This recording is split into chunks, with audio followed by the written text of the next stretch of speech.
Dito, masama kapag ang mga bagay na ito ay siya. So may entrance na ngayon, 30 pesos per person. Ang vehicle is 40 pesos.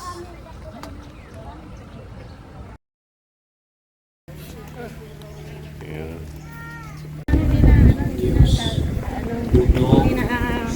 Na si bahay.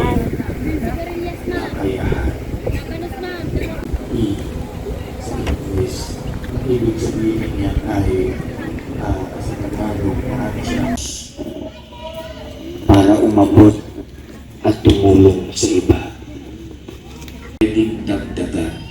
Kaya kailangan magbawas. Kasalanan sa mundo ay okay lang gawin. TikTok may sumasayaw. Yun, imagine niya si Father ito sumasayaw. Huwag din namin magbawas. So napupuno din ang puso namin. At paminsan-minsan, kasamaan ang laman. At kapag kasamaan ang go forth, the Mass is ended. Thanks be to God. Dominican steps.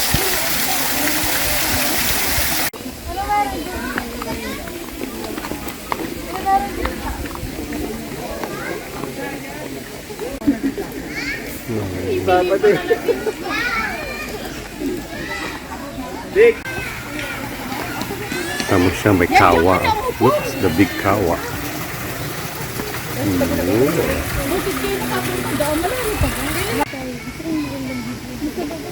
Siya.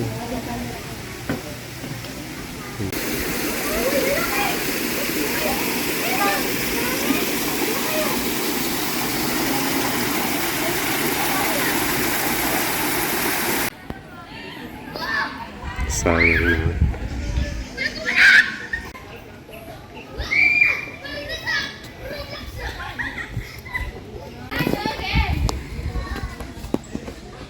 Tulog.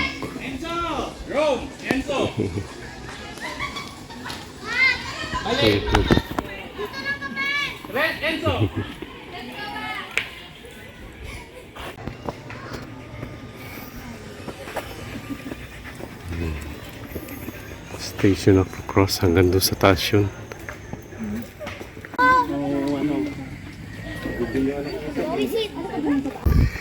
Yan na nasa taas.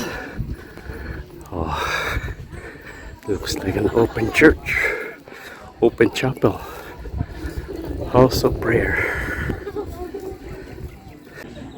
Naupo na lang si Commander sa baba.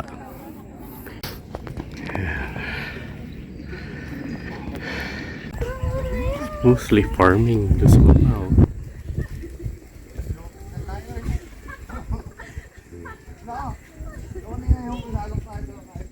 Sa likod ng chapel meron siyang washroom by donation, pero 10 pesos yung nakalagay yun. No?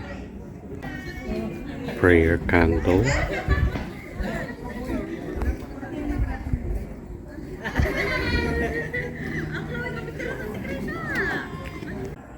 Nagtatawag yun ng church.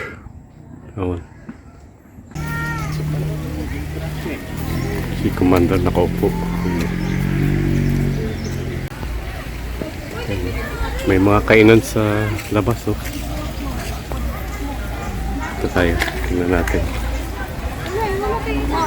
Souvenir shop is sarado because it's Sunday. So my paradahan. Ang bayad dito 50 pesos per person. 30 o 30 pesos per person kasama na ang sasakyan. No? Oh. Yan ang kainan dito. Paglabas mo.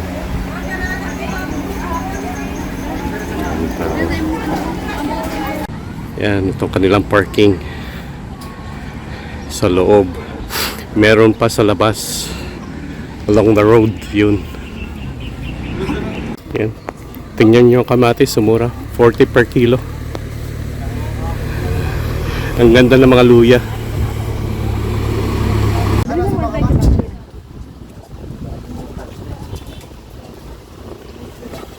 Ganda ng kamote, purple na purple. So may entrance na ngayon.